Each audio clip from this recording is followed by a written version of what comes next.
Gary, Indiana, August 7, 1963.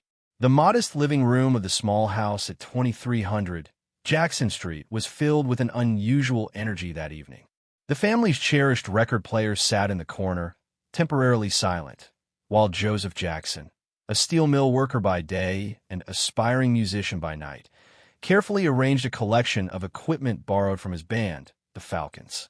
A battered amplifier, a few patch cords, and most significantly, a microphone on a stand that seemed comically oversized in the cramped space. 5-year-old Michael Jackson sat cross-legged on the worn carpet, watching his father's preparations with the intense focus that already distinguished him from other children his age. His brothers, Jackie, Tito, Jermaine, and Marlon, gathered around, their usual boisterous energy temporarily subdued by the novelty of their father bringing professional equipment into their home. Joseph had been training his sons to sing for months now, drilling them nightly after his shift at the steel mill. The Jackson brothers, as they were then called, had been rehearsing a cappella or with just Joseph's guitar as accompaniment. Tonight represented a significant step up in their preparation. The first time they would practice with proper amplification, the first chance to hear their voices the way an audience might. "Stand here," Joseph instructed, gesturing the boys into position around the microphone. He adjusted the stand, lowering it as far as its mechanism allowed, though it still stood well above Michael's head. Joseph's manner was brisk, efficient, not cruel, but entirely lacking the affectionate encouragement one might expect from a father guiding his young children. His was the demeanor of a band leader, a coach, a man with ambitions that extended far beyond the confines of their working-class neighborhood. "Jackie, you'll start," Joseph continued, pointing to his eldest son. "Jermaine and Tito, you come in on the chorus. Marlon and Michael, just do the background parts like we practiced." He positioned them by height, with Michael, the smallest, partially hidden at the back of the semicircle. At 5 years old, Michael was included in the group more as a concession to his persistent begging than out of any expectation that he would meaningfully contribute. His brothers, ranging from 8 to 11 years old, formed the core of the group in Joseph's planning. The song they would practice was "There Was a Time" by James Brown, a challenging choice for children so young, but Joseph believed in setting the bar high. As he had repeatedly told his sons during their grueling rehearsals, "If you can sing James Brown, you can sing anything." Joseph stepped back, surveying the arrangement with a critical eye. Satisfied, he nodded once and moved to the record player, cueing up the instrumental backing track he had painstakingly recorded from a radio broadcast.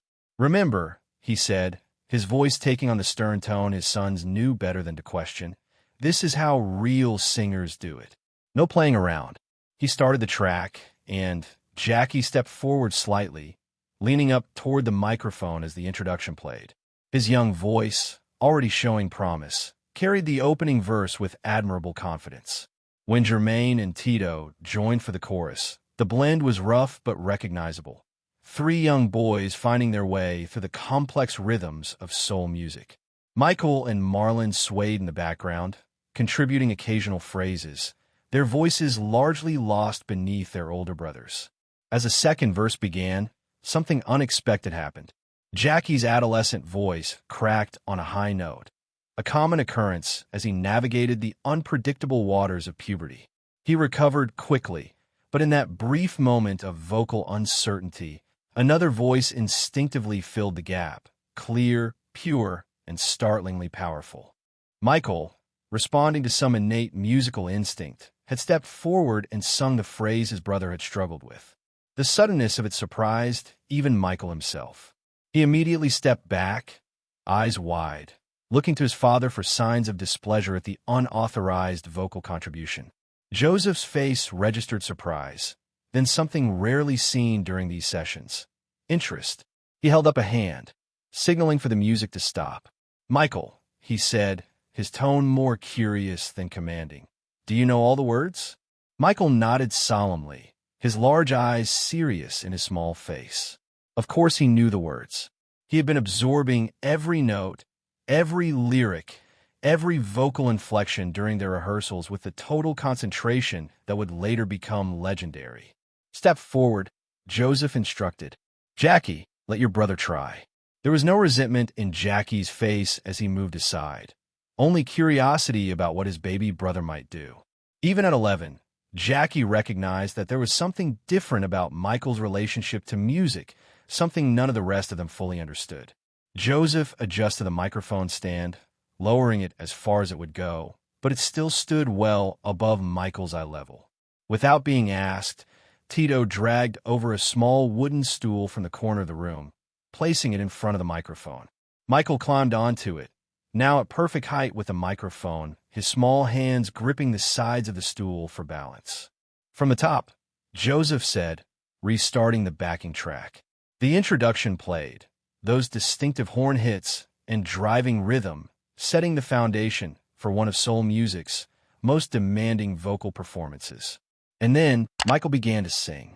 Later, each family member present would describe this moment differently, but all accounts shared a common quality of astonishment.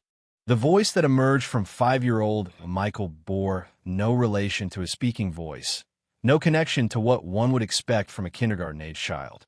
It wasn't simply that he hit the notes, though his pitch was flawless.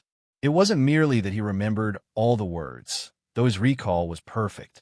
What transfixed the family was the sound itself, a powerful, emotionally mature instrument that seemed to belong to someone else entirely, someone who had lived much longer and felt much more deeply than any 5-year-old possibly could. But even more remarkable than the voice was the performance. As Michael sang, his entire body became part of the expression. His hands left the security of the stool, gesturing with a precision and appropriateness that seemed impossible for his age. His small feet tapped the rhythm with perfect timing. His face transformed with each emotional shift in the lyrics, conveying joy, yearning, and passion with a sincerity that belied his years.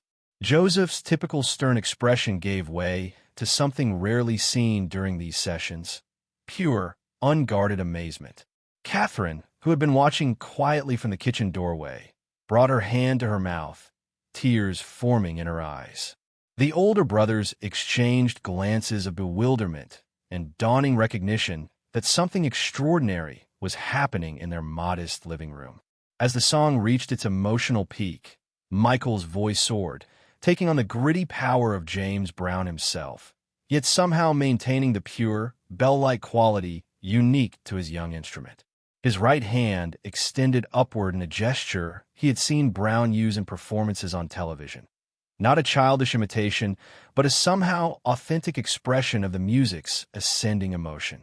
When the final note ended, the living room fell into a silence so complete that the soft tick of the kitchen clock could be heard. Michael remained on the stool, eyes closed, still in the moment of performance. When he finally opened them, he looked first to his father, seeking the approval that was so rarely given. Joseph stood motionless, the critical assessment that usually followed their performances notably absent. After what seemed an eternity to Michael, Joseph spoke, his voice softer than his children were accustomed to hearing. "Where did you learn to sing like that?" It wasn't actually a question requiring an answer, but an expression of genuine bewilderment. Michael, not understanding this, responded with simple, childlike honesty: "From listening to you in the radio and the records." He paused, then added with the direct sincerity of childhood, "The music tells me how it wants to be sung." This phrase, "the music tells me how it wants to be sung," would be repeated in family stories for decades to come. The first articulation, however simple, of Michael's unique approach to musical interpretation. Joseph nodded slowly, processing what he had just witnessed. Then, with uncharacteristic gentleness, he said, "We're going to try something different. From now on, Michael, you'll be singing lead." The announcement was met with no protest from the older brothers.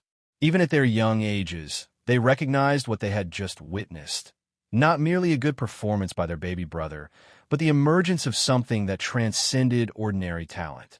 Catherine crossed the room and placed a hand on Michael's shoulder, squeezing gently in a gesture of both pride and protective concern. She understood, perhaps better than anyone else present, that what had just emerged was both a gift and a burden. an exceptional ability that would shape the course of her youngest son's life in ways both wondrous and demanding. "Again," Joseph said, his voice returning to its customary business-like tone, though with an undercurrent of excitement that his children rarely heard. "But this time, all of you backing Michael." As Joseph restarted the backing track and the brothers took their new positions, rearranging themselves with Michael at the center, a fundamental shift had occurred in the family dynamic, a recognition that what had begun as Joseph's project to create a musical group from his sons had transformed into something else entirely, a vehicle for an extraordinary talent that none of them, not even Joseph with all his ambition, could have anticipated. Michael stood on the stool, his small hands now wrapped around the microphone, his initial nervousness replaced by a calm confidence that seemed incongruous with his age. As the music began again, and he sang the opening phrase, something had changed in his performance as well. A new ownership of the moment, a recognition of his own ability that was neither boastful nor tentative, but simply natural. He had found his place, his purpose, his voice. And everyone in that small living room in Gary, Indiana, knew they were witnessing not just a child singing, but the birth of something extraordinary.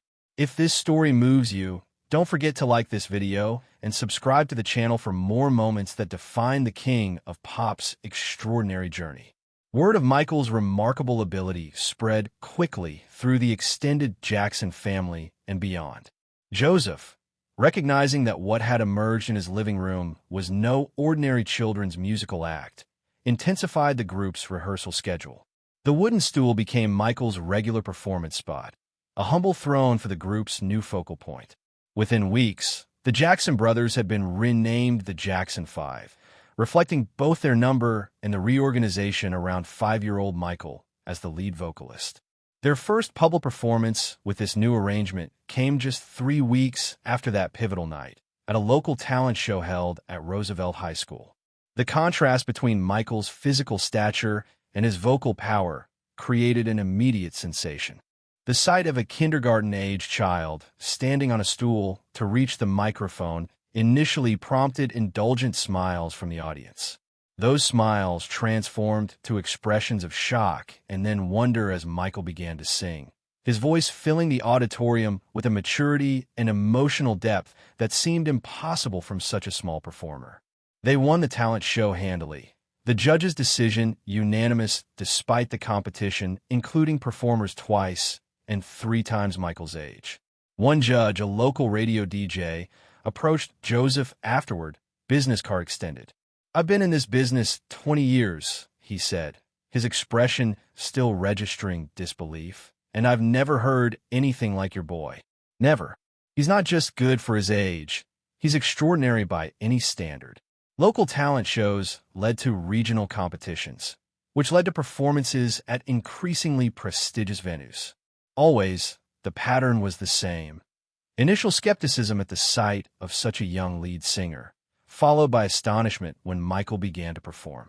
What made his performances so compelling wasn't simply technical excellence, though that was certainly present. It was the authenticity with which he delivered the material, an emotional truthfulness that somehow transcended his limited life experience. As one club owner in Chicago put it, "It's like he's lived several lifetimes already and is channeling all of that experience through his voice." By age 7, Michael had developed a level of stagecraft that veteran performers twice or 3 times his age might envy. The initial stool had given way to more elaborate accommodations as venues and stages grew larger, but Michael had incorporated this potential limitation into his performance, using the elevated platform as a stage within a stage, a framing device for the theatrical elements he was already bringing to his singing. Catherine, ever watchful of her children's well-being amid the growing demands of their budding career, observed a fascinating dichotomy developing in her youngest performing son. Offstage, Michael remained a sensitive, somewhat shy child, deeply attached to his mother, still seeking reassurance and affection with the natural vulnerability of early childhood. But the moment he stepped onto that stool and wrapped his hand around a microphone, a transformation occurred that was almost otherworldly, the child receding, replaced by a performer of startling confidence and presence. This duality would become one of Michael's defining characteristics throughout his career. The contrast between the private, gentle person and the electrifying, commanding stage presence. It was already evident in these earliest performances, this ability to transform completely when the music began. By 1967, the Jackson 5's reputation had grown to the point that they were opening for major acts passing through the Chicago area.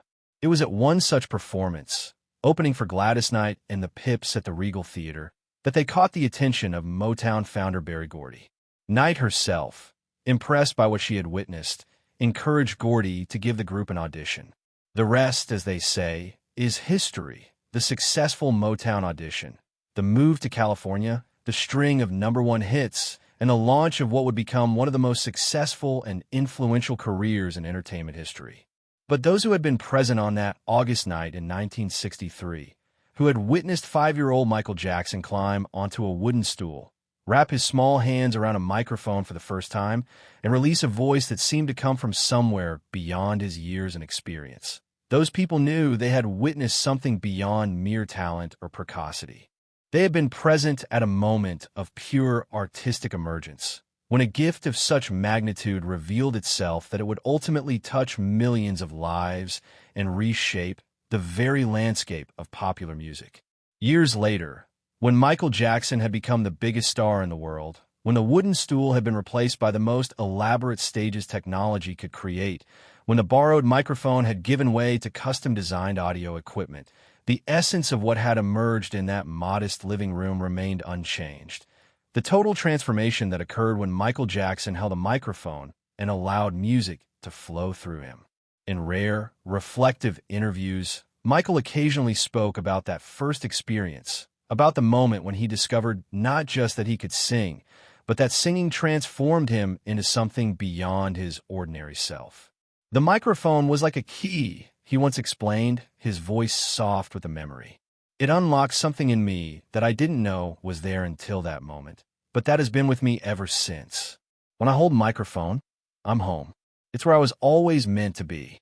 If you've been moved by this glimpse into the earliest beginnings of Michael Jackson's extraordinary journey, please take a moment to like this video, subscribe to our channel, and share your thoughts in the comments below. Together, we keep alive the memory of how a single moment, a 5-year-old boy standing on a stool to reach a microphone, contained within it the seeds of a musical legacy that would eventually touch every corner of the globe. In the Jackson family archives, there exists a simple black and white photograph taken sometime in late 1963. It shows the Jackson 5 in one of their earliest public performances. 5 small boys in matching homemade outfits, standing on a makeshift stage in what appears to be a school auditorium. At the center, standing on what looks like a wooden box, is 5-year-old Michael, his small hands gripping a microphone almost as large as his head, his expression a study in complete absorption. The photo, faded and slightly blurred by time, captures something remarkable, a moment when possibility and reality aligned, when a gift of extraordinary magnitude revealed itself through the most unlikely of vessels, a kindergarten-age boy who needed to stand on a box to reach the microphone, but who, once there, would show the world what it meant to be born to perform.